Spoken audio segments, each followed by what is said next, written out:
Coach, it seems like in this one, you guys got off to a good offensive start the way you wanted to, but you can't plan for Brooke Lopez hitting 4 or 5 threes. They were just hotter than you were. Is that what you were seeing out there? You're spot on. We talked about yesterday. What this was our eighth game of the homestand, I believe, and the previous 7 games, 6 of the 7, I think we didn't have great starts. And I'm calling the first time out, and we're down 2, we're down 7, we're down 10, and that New Orleans game was the one game we were like up.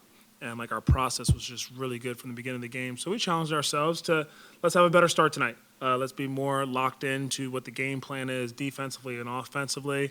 And the team responded like they usually do. And I thought that we had a really good start on both ends. And like you said, you can't game plan or you can't figure out that Lopez is going to start the game with that many threes, and he hits a couple deep ones. And so outside of that, I thought that we had like a really good process. We did some great things.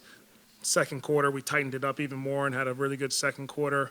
Third quarter, average. But I think, that group that finished the game, we talked about they were valuable minutes. We were in a hole, and they came out and they still continued to execute at a really high level. Their communication was really good, and it was great to see some growth from Nick and Tijon and stuff during those minutes as well. So, we can grow and build off of some of that.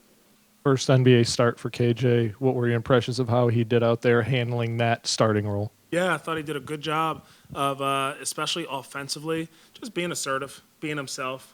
At times we talk about he takes a more passive role as the point guard, and so just continually to attack and put pressure on the defense and take what the game gives you. And if it tells you to score, you got to score, which he's very capable of doing.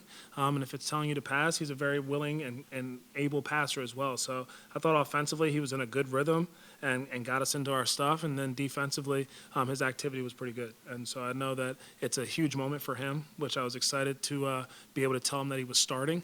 And I think that his face lit up and he responded in a good way. Unfortunately, didn't end in a victory today. But another great developmental stride for KJ.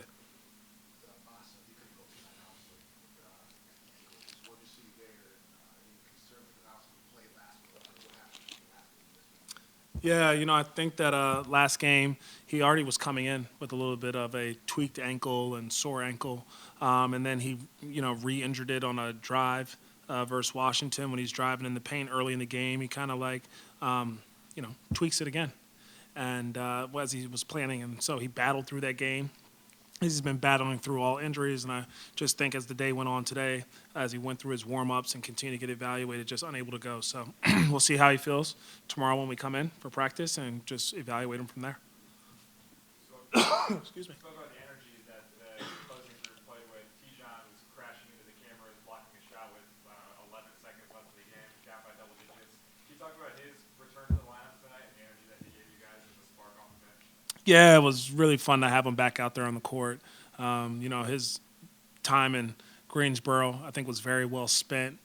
He did a great job of executing, I think, all the key emphasis that we had for him during his time with the Swarm. And, coming back off of a sickness, he got himself acclimated really well. We're always really happy with his passion and in the energy that he plays with, and I just think that he had more purpose behind it too after being able to play some extended minutes with the Swarm. So I thought defensively, his energy and effort, like you're talking about, blocking shots, his length, the communication to talk in some of the reds was good. To see that he's driving the ball with more force and finishing in the paint, and just not backing down from a matchup. Like that was a great team for him to go up against today. And there's a little bit of trash talk and a little bit of increased physicality and competition out there, and he thrives in those moments. I thought that he actually just elevates himself and it becomes contagious. And then to see him and Musa go block that shot at the end and they're dapping each other up, every opportunity, every second, every possession matters, and they really do value him. And so that's why it's just going to be exciting to continue to watch his journey and growth because he definitely attacks everything with the right mindset. Charles, how close to tip-off were you aware that Giannis wouldn't be playing, and then how do you change up your game plan going into that? Yeah, coming into a game, he's obviously a big part of your game plan. And then right as we were about to, I think, go out for our first play and stuff, I got wind that he wasn't playing. But that's the game. That's life. Like, you're throwing curveballs, and you got to figure out how to adjust. And I thought that our team did a great job of getting their new matchups, understanding their new coverages, and that's the joy of what we've had to go through all year. Just trying to be a little bit more flexible, be more open-minded to doing things differently, and our group usually responds in those environments. And so, just happy with how we handled that situation and came out and started the game